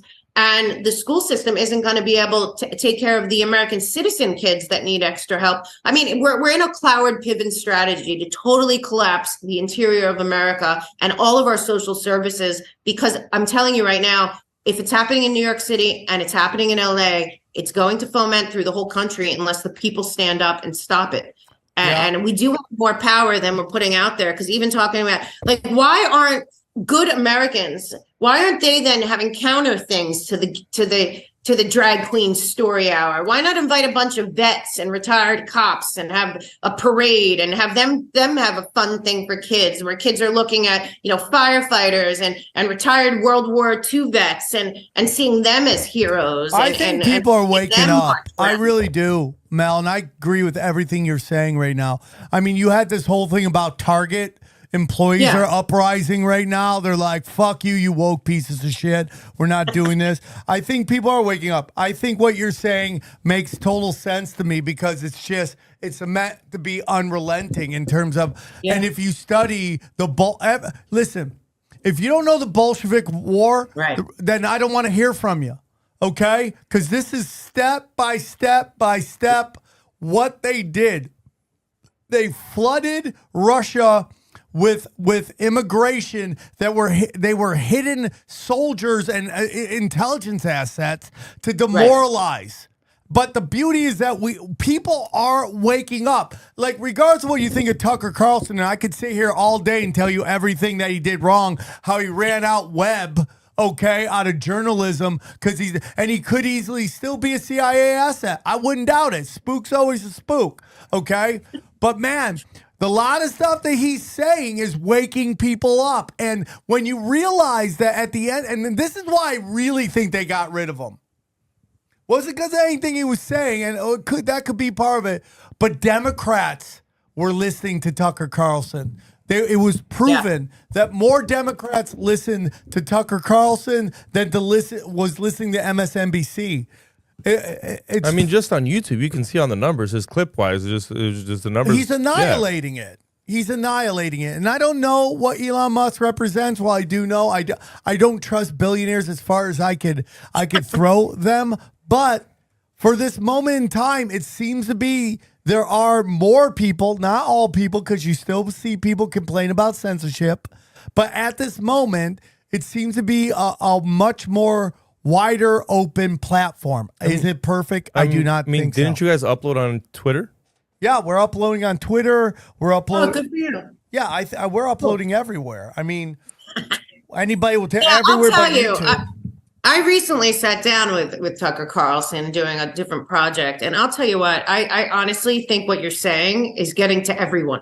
That's why I'm saying I've driven all over this country. I've sat with people everywhere. I always go to like the local hangout in some random place in Wyoming or in Kansas or wherever I am driving. And you sit and everyone knows something is very wrong. This government is not working for us.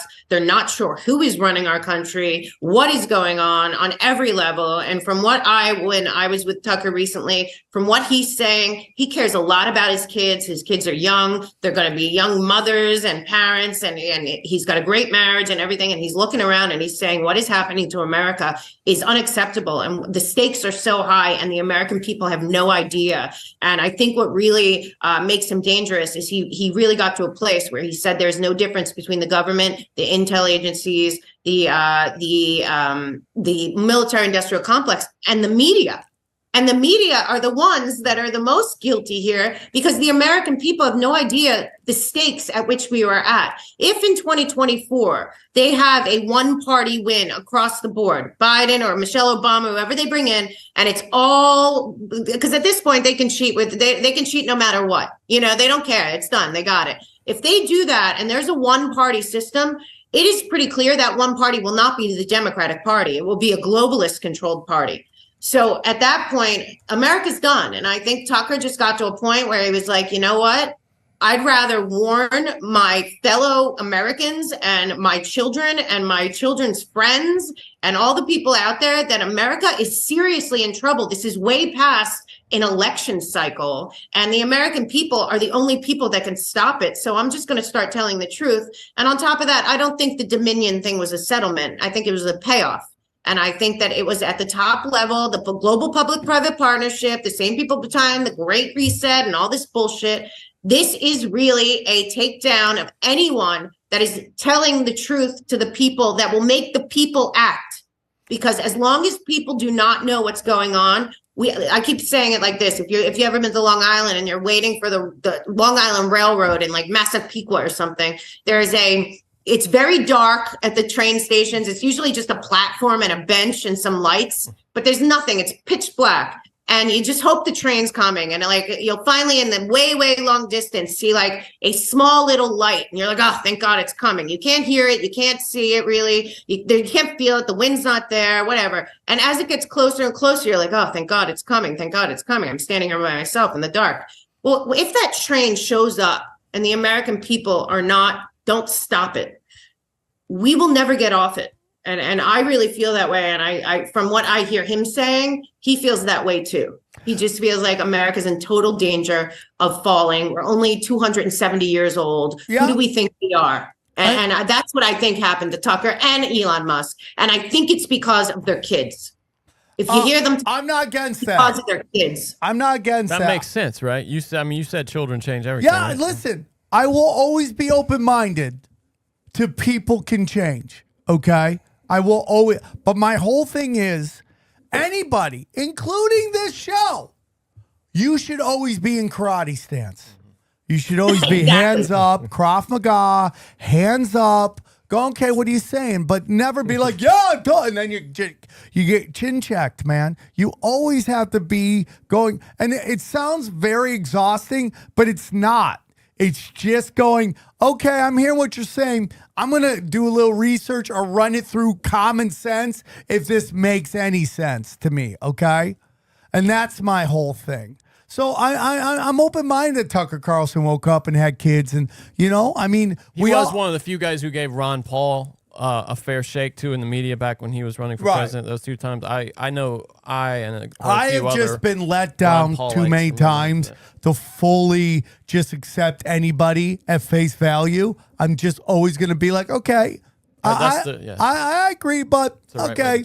Every time someone should have to be, it sounds like it's exhausting, but you should always have a healthy skepticism, okay, of what is being said. And you go, how does this serve humanity the best?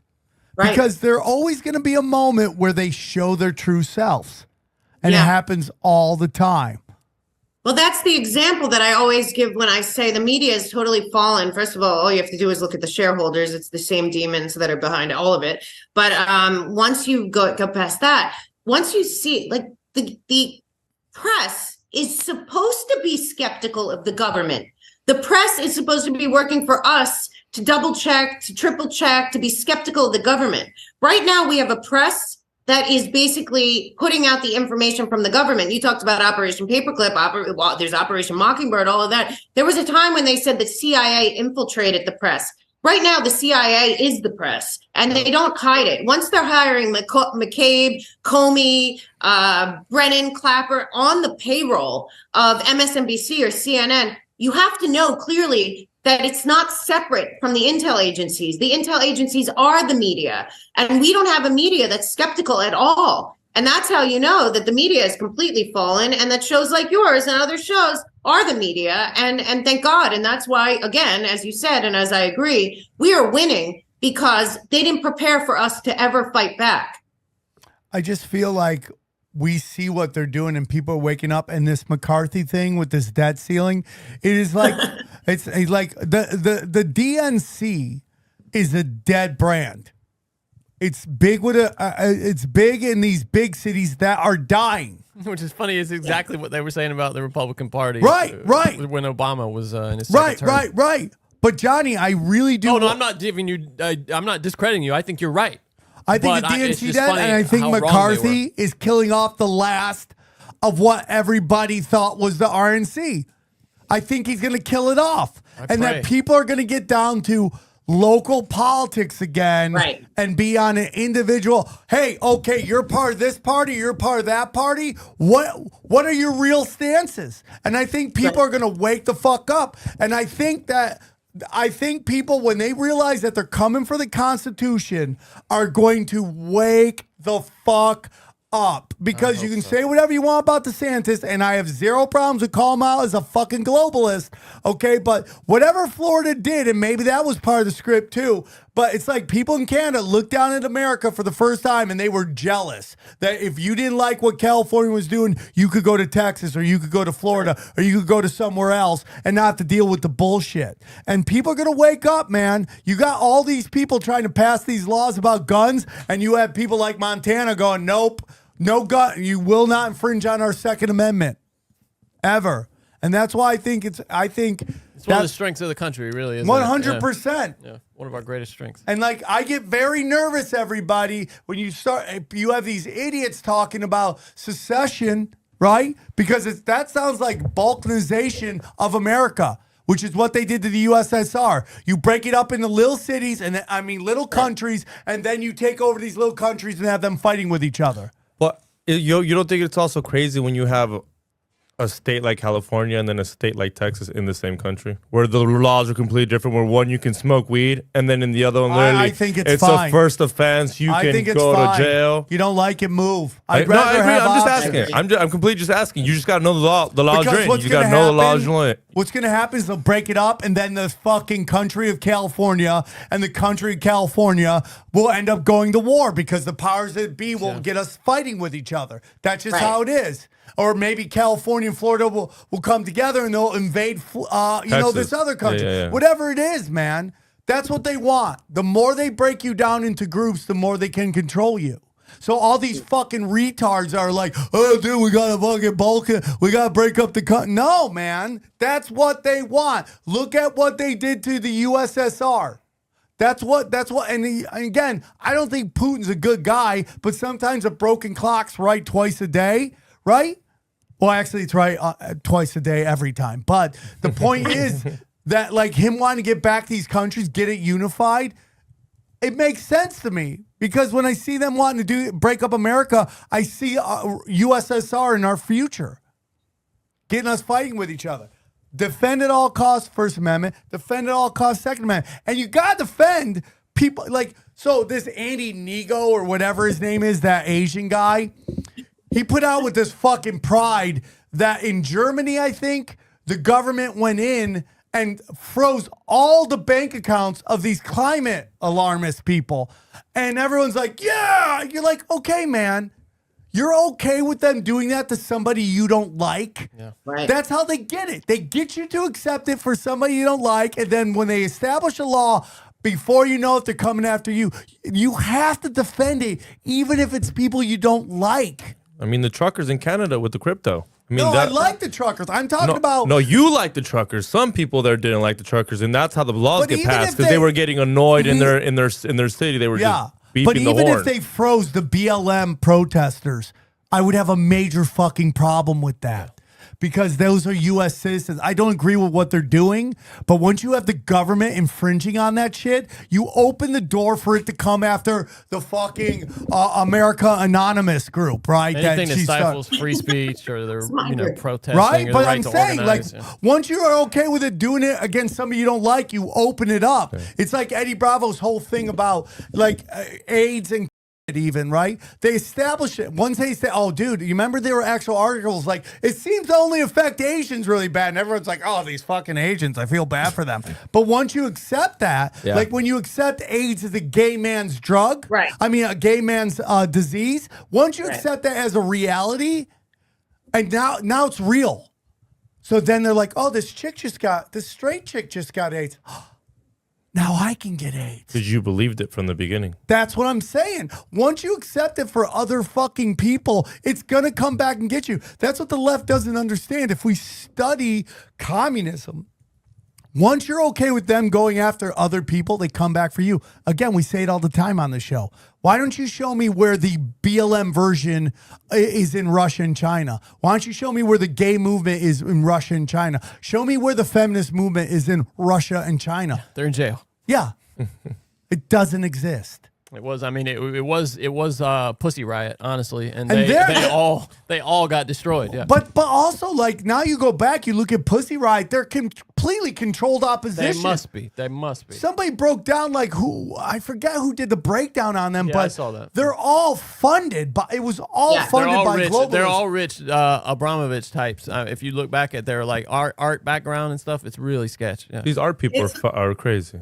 It's the open society. You go anywhere, you just put in the country, open society, you're going to see 200 groups, and if they're connected, there's the 10 other oligarch billionaires that are running the world are connected. It's all about divide and conquer, and these are useful idiots to them. Sam, you're absolutely right. I think everyone needs to look into the Bolshevik Revolution. I would also suggest to all of you, my friend Mickey Willis just put out a movie called Great Awakening, and everything that we're talking about today, he really breaks it down, whether you like his movies or not. He was a Bernie guy, then he became like an anti-lockdown guy. But his documentary he just put out breaks down everything that we're talking about and really compares it to Mao and the Bolshevik Revolution to a point that you can't even stop and say that's not true. And then you have to remember we're a very young country. And there is a lot of people out there that truly believe that as much as we were told that we won the American Revolution, that we're still fighting the same battle. Yes. And that it's still going on, and that we have underestimated the crown and these international banking cartel that go under the dark of night and have these front globalist groups. Yeah, we see them, but you don't really see the puppet masters. Like our first show we did, funny enough, coming all the way back, which was actually my first podcast. I talked about global politics. But I have to tell you, if you really look at it, they told us that we won the American Revolution, but what happened next? They went back to King George, and then they infiltrated us through the banking, through the railroads, through the academia. And then, Rockefeller and all them are all in cahoots for the League of Nations and this and that. It's as if we are still fighting for our independence to this day, and that there is something that wants to destroy our Constitution and our Bill of Rights. And whatever it is, if we don't unite, that anyone is picking a party right now is completely shocking to me. I think it's very clear that it's a controlled uniparty and that the entire structure of our country has been infiltrated and basically captured. And again, I still believe because the Constitution and Bill of Rights continues to stand, we have an option here. And that option has to be individual responsibility where you are and influencing where you can. But, there is a situation going on where the people of this country have to take ownership of this nation. What you're talking about is my theory about the Nazis in Germany. I don't think the Nazis lost. I think Germany lost. I think the Nazis did their job. I say that all the time, too. Say that, too. They imploded Germany because Germany represented, you can get into biblical stuff, but Germany was, World War II was about getting the pharmaceutical companies out of Germany. And the second one was about, because, there's a whole bunch of shit going on with that. But the point is that Hitler goes down to fucking Argentina, dies peacefully. All these guys, Nixon, again, like we talked earlier, brought all these fucking Nazis over to America. They walked over here. Klaus Schwab's dad goes into the White House and goes, either we're fucking or I'm fucking, okay? Because I have aliens with me. That's the whole story. So it's like, it's beyond tragic, man. They don't, the country suffers. It's not, and the people suffer, but the same people. It's my argument with Brian Callen all the time. It's like, Brian, you keep thinking things didn't work out for these people that planned everything, but at the end of the day, they always get more money and they always get more power every fucking time. How does that work statistically? How is it possible to fail every time and also get more money and power every time? Oh, he thinks statistically you can have 60 friends commit suicide. Yeah. He thinks the same thing. He thinks the same thing. I'm like, yo, you're crazy if you even think that's like mathematically possible. He's crazy. So, anyways, Mel, great episode. Thank you. We always love having you on. Tell them one more time where they can find you. Oh, okay. I'm at the melkshow.com. I'm also on a lot of platforms. My main hub, where I do a show every single night, is Rumble. And I am elsewhere. I am not on a lot of platforms. So go to the melkshow.com and find out where I am. We try to have on the best people we can that know a lot more than me. And I just want everyone to realize that you have a lot more power than you think you do, and start taking advantage of it in your local community and in your local sphere of influence. You know, we could deal, me and Sam and his whole crew could deal with, you know, another couple thousand of us out there fighting the good fight. So thank you so much, Sam. You're amazing, and I appreciate it so much. Anytime, all the time, Mel. You have an open door to come on the show. Guys, again, go check out SamTripoli.com. I am in San Diego tonight through Saturday. Come get weird. Grab your tickets. Let's have fun. I got some new stuff. Hopefully, there won't be any riots, but we'll see. And we'll just keep going. Love you guys. Thank you so much. And here again are some sneak peeks of some of the other shows that either myself, Johnny, and XG do. Enjoy the sneak peeks, and we will talk to you soon. Thank you for all your love. Thank you for all your support. We'll talk to you soon. Take care. Here's a clip from the latest Broken Sim. So, you know, and I want people to understand my take on this. I'm over cultural Marxism like you are. I'm over it. I don't need a political message in everything I do. Now, Johnny, will you look up this group that the Dodgers are giving them a night at they're recognizing them at the Dodger game, the Nuns of something karate chopping or something like that. I don't even know what the names are. The Sisters. The sister trans nun group. Here okay. What's it called? Hold on. This is from the New York Post. Los Angeles Dodgers cancel plans to honor queer and trans nuns after uproar. Let's see. Los Angeles Dodgers have nixed plans to honor a radical group of queer and trans nuns. Is that even real? How can you be a nun? Well, this is the whole thing. This is what, when you dig deeper into it, there's a little bit more going on. And again, the Sisters of Perpetual Indulgence. Okay. So this is a group of trans people, right? And and fact check me if I'm wrong, edit this out, okay? But wait, can I just say what their names are really quickly?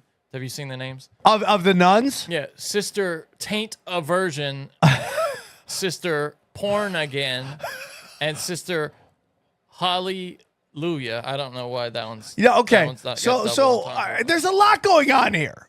There's a lot going on here, right? You're like, why are the Dodgers recognizing anybody that's porn again? That's name is porn again. There's no other way, nowhere.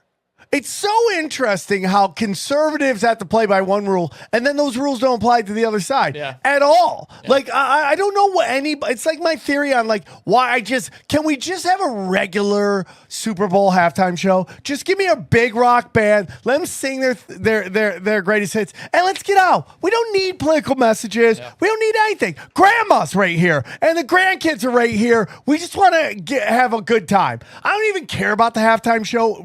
It's mostly for women, right? Everything totally. Extra is for women. The game is guys are like, well, man, I got money riding on this. I got women. Oh, my team's gonna win. My team's gonna lose, or my rivals in here and I hate them. Whatever it is, they're into the game. The commercials, all that stuff, that's for women.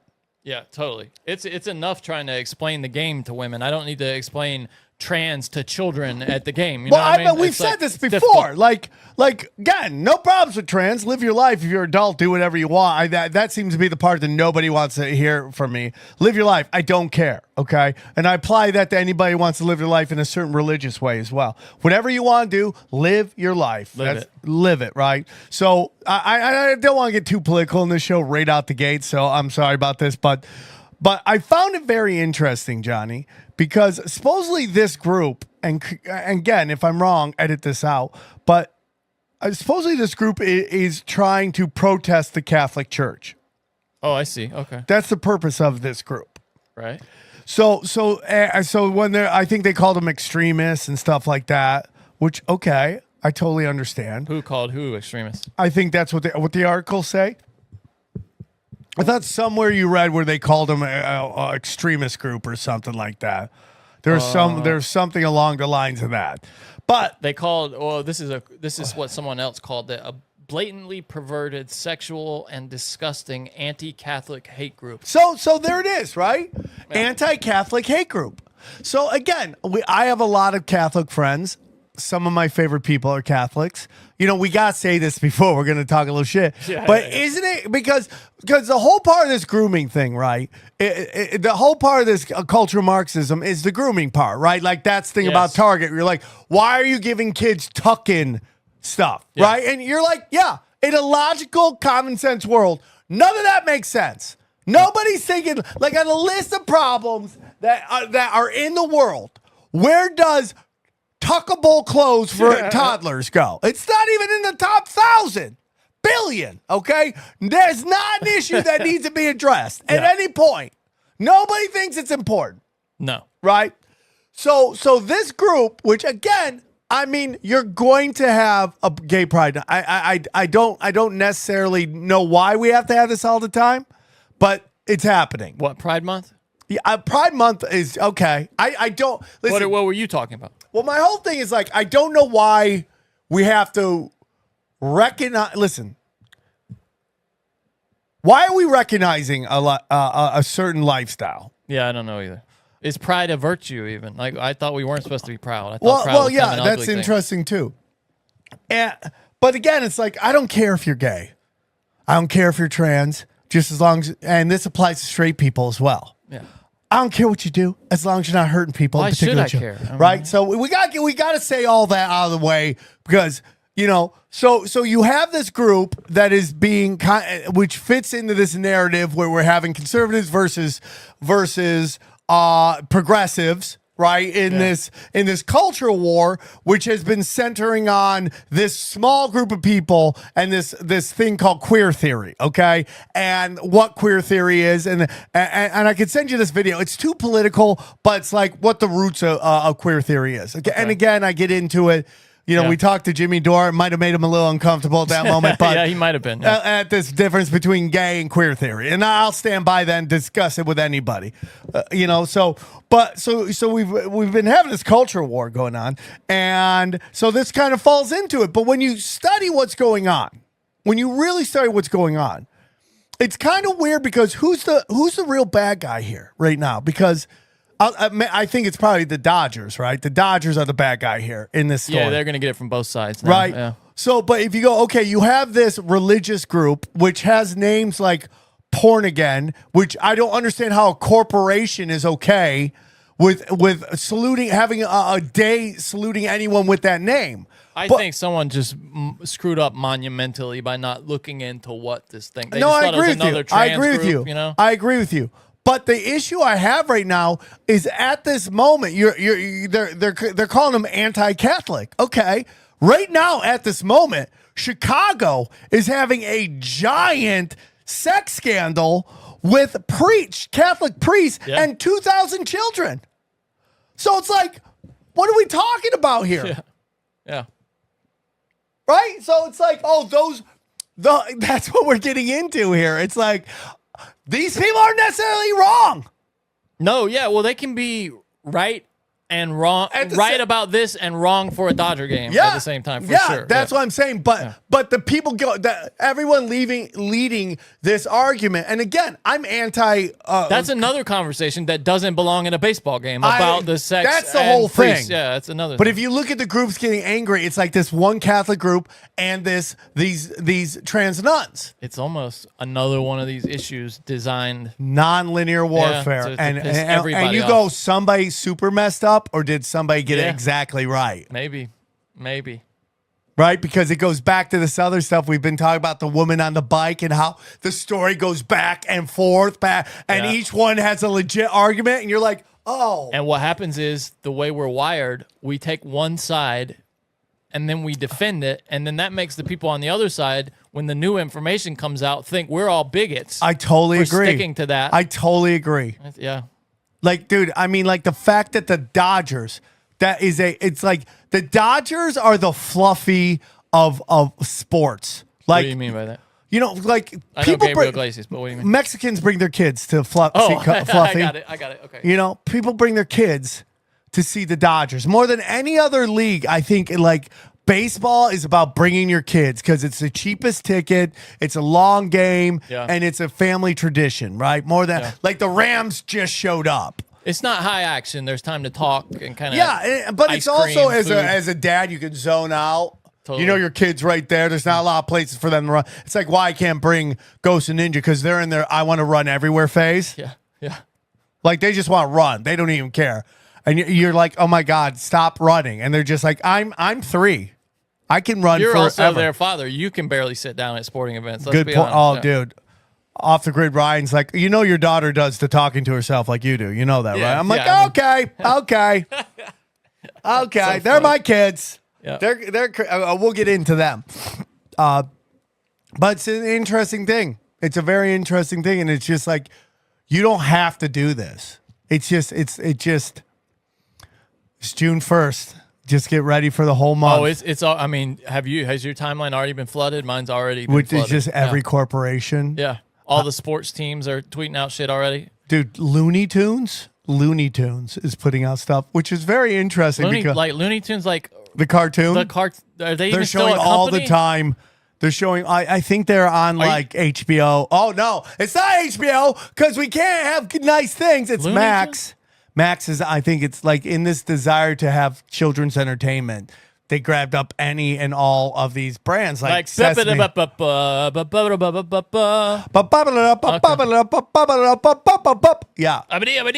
all, folks. Yeah.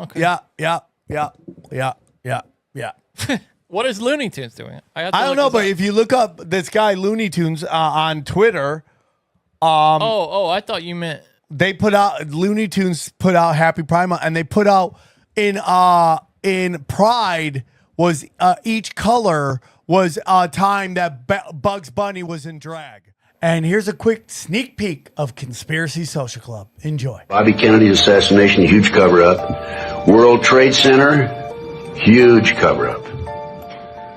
Yeah. Is it possible that clip was a fake voiceover? No. Is it a deep fake? No. Might be, right? No. Might be. No. Surface now. You just can't go all the way, can you? But you know what I mean? No. Do you know he's found dead? Yeah. Yeah. Kill himself? Yeah. Surprisingly, after he said that. Yeah, but that looks like his voice was dubbed. I hate to say it. Bro, I don't think that was him. You are so cute, bro.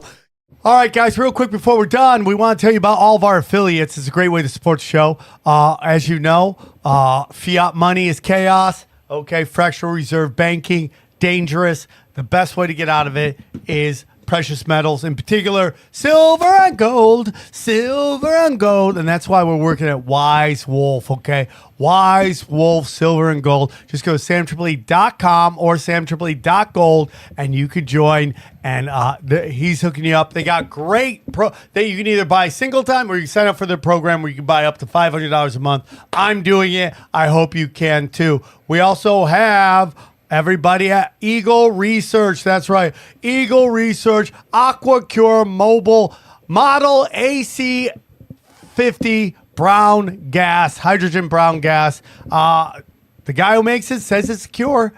People are using it. Check it out. Just go there, use the promo code tinfoil hat, 3 words, and get a discount. Go back to the main page, Sam Tripoli. You will get you get a discount with the promo code tinfoil. And then our good friends over at Haley Ray CrystalShop.com. Go to the promo code is Swarm 15. Get 50% off all your crystals, all your quartz, all you name it. What do we got here? Look at all this stuff. All this stuff. All the best. You can do it right there. It's all part of the best crystal shop on the internet. Jewels, bracelets, clusters, you name it. Oh, look at that. Look at that. Candles, you name it. You got it. Swarm 15. Thank you for supporting the show. We love you. And thank you so much for your support. Check out this clip from the latest Cash Daddies. No, I tell you what makes me want to yak is this the hypocrisy of the PGA Tour. Oh, Jesus! Which is they're calling this a merger. Let's talk about this. It sounds like the Saudis have bought the PGA Tour, is what it sounds like. They're saying they're merging with the Live Tour, but or Live or whatever the fuck it's called. But it sounds like they bought the PGA Tour. Am I wrong about that? Dude, the Saudis bought the United States when John Paul Getty went over there what, 80 years ago? Yeah. They've been the Saudi and the U.S. have been like this, and whoever says they're not, fucking remember September 11th? I mean, get the fuck out of here. Why? What happened? You know, come on. I mean, fucking the Saudis own us. They have forever, thanks to John Paul Getty. You know, I mean, he was pumping oil out of there 80 years ago, and this shit with the PGA Live. I mean, this is 190% cash. It's all about the green, baby. All about the green. Well, you know, here's my whole thing. And it's just like, you know, Johnny makes fun of me because I'm an old guy and I still listen to AM radio. Yeah. And so I was picking up my kids to take them to the doctor. And I was listening to Colin Cowherd. Now, Colin is this guy that is the perfect blend of like, is entertaining listen to, but just fully stupid. Like very fully stupid, very successful. He's one of those people that are able to work in a way that it resonates with people. I listen to him every day. That's the best compliment I could give him. But man, today was honestly unbearable listening to him gaslight his crowd. So basically, he was like laying into the PGA Tour and laying into anybody that questions working with the Saudis. And he was basically going, and this was his argument, if the government's doing it, why can't I? And that's the whole thing. And then he would proceed to say that a lot of people that are against taking Saudi money never have a real opportunity to make any real money. And he would literally say that. He goes, maybe someday someone will come to you with an opportunity, and literally goes over and over again, I doubt it, but I think sometimes there might be a chance someone comes with you with an opportunity and you have to question your morals. What's more important, your morals or your business? Okay. And he's such a piece of shit. It was really like, it's the first time ever I turned off a show because I'm like, you're gaslighting everybody who might be upset that the PGA Tour, the U.S. government, works with people who are part of an official story of a terrorist attack on America.